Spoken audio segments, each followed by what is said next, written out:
Bonjour à toutes et à tous, c'est Arca. Aujourd'hui, nous nous retrouvons dans la 11e partie du cours sur les tribus. Donc aujourd'hui, nous allons nous intéresser à la tribu Thrace. Rentrons alors dans le vif des sujets. Donc soit E ronde d'un espace mesurable, et soit A une partie de E. Donc nous définissons la tribu Thrace de E ronde sur A de la manière suivante. C'est-à-dire, c'est l'ensemble des B intera tel que B appartient à E ronde. Poursuivons l'étude.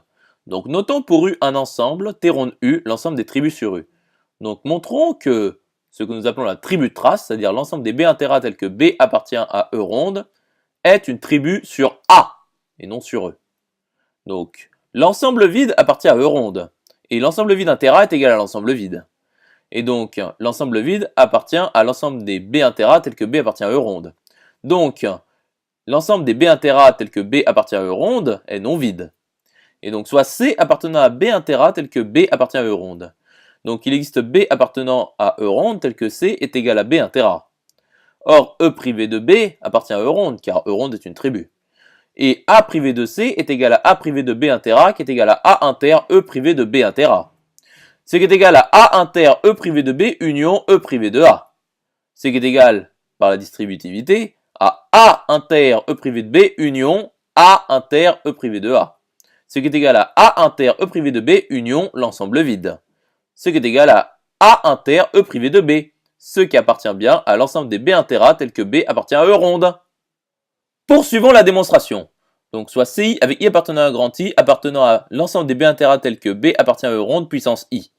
Donc ici, I est au plus dénombrable. Donc pour tout I de grand I, il existe B appartenant à E ronde tel que CI est égal à B intera. Nous pouvons alors constituer la famille BI avec I appartenant à grand I appartenant à E ronde puissance I tel que pour tout I de grand I, CI est égal à BI inter A. Donc, l'union pour I appartenant à grand I des CI est égale à l'union pour I appartenant à grand I des BI inter A, qui est donc égale, par la distributivité, à l'union des BI avec I appartenant à grand I inter l'union de A avec I appartenant à grand I. Ce qui est égal à l'union des BI avec I appartenant à grand I inter A. Or, nous savons que l'union des BI avec I appartenant à grand I appartient à E ronde. Et donc, l'union des BI avec I appartenant à grand I inter A appartient bien à l'ensemble des B intera tel que B appartient à E ronde. C'est-à-dire, l'union des CI avec I appartenant à grand I appartient à l'ensemble des B intera tel que B appartient à E ronde.